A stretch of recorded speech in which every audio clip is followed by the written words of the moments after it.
You said it again. You aren't my type. Love. You aren't my type. And every time you say it, I hear something different behind the words. Sometimes it sounds like a shield. Other times like an apology. Once in a while almost like a question. Like maybe even you don't believe it anymore. Or maybe you're just afraid to stop believing it. Let me tell you something. I don't have a type.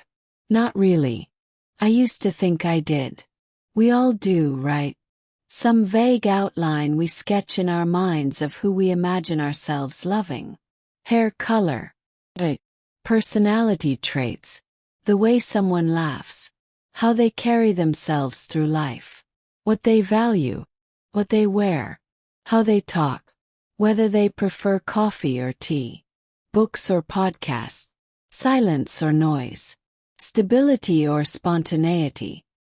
Had a list once. Or at least a feeling. A sense of what would work for me.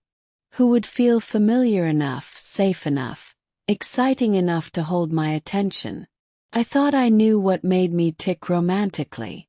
I thought I could name the shape of my heart if asked. But now I don't think I even know what that means anymore. Because when I met you, none of the boxes mattered. None of the old criteria lit up like they used to. You weren't on the map. You didn't match the blueprints. And yet, something about you made me forget the whole damn plan. Let me walk you through it. Let me take you back through the people I've loved before. Maybe it'll help you understand why I'm so confused by you. Why I keep coming back to this idea that maybe types don't exist at all.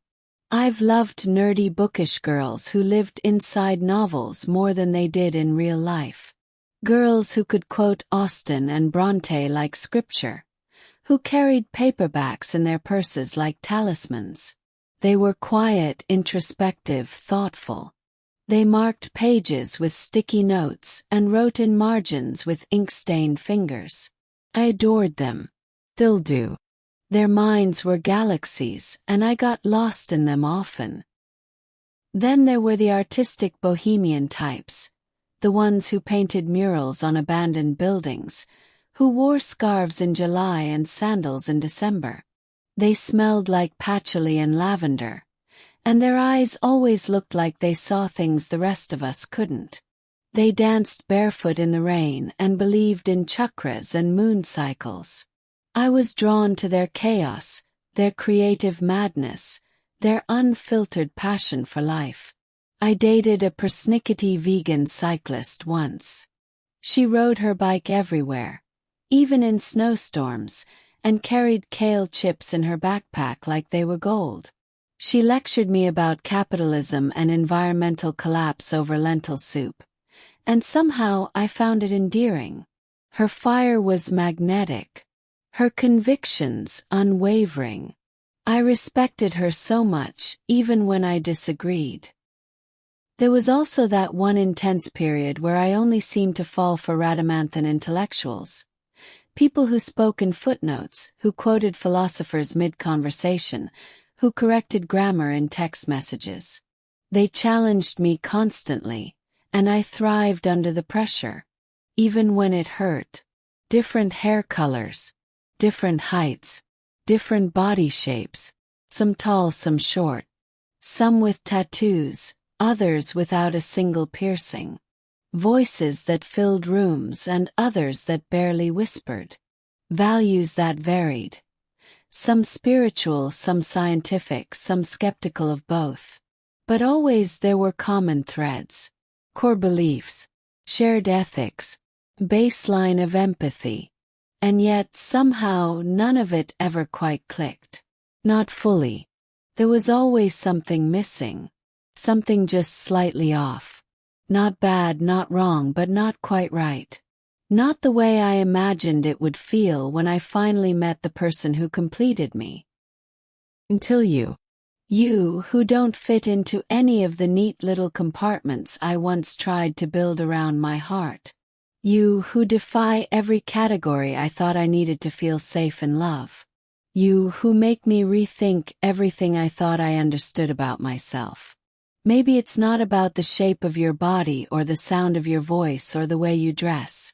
Maybe it's the shape of your emotions, your soul. Because something about your soul fits mine in a way I can't explain. It's intuitive. It's instinctive. It's like finding a puzzle piece I didn't know I'd been missing. But here's the thing. I can feel you holding back parts of yourself. Like you're afraid to let me see the full picture. Afraid I won't like what's underneath. Or worse, that I'll leave once I do. What are you afraid of? Is it vulnerability, trust, fear of being known too deeply? Or maybe you've been burned before, and now you guard your heart like a fortress. Whatever it is, I want you to know, I'm not going anywhere. I want my soul to smooth your jagged edges. I want to nestle into the deep, soft parts of your spirit. The parts that don't need explanation or justification. The parts that are messy and raw and real. Something about you soothes me. And I hope deeply I do the same for you. Your essence feels like velvet from a distance. Which, inviting. And I so much want to get close enough to touch it. To run my hands over the texture of your truth. To sit in the stillness of your presence and feel the weight of your heart next to mine. You're a type I've never considered before. And I won't name it. 'Cause maybe there's no such thing as a type. Maybe it's too reductionistic.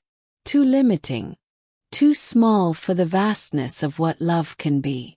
Maybe love isn't about categories or checklists. Maybe it's about resonance.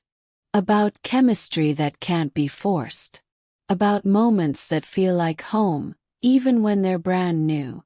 About souls recognizing each other across the noise of the world.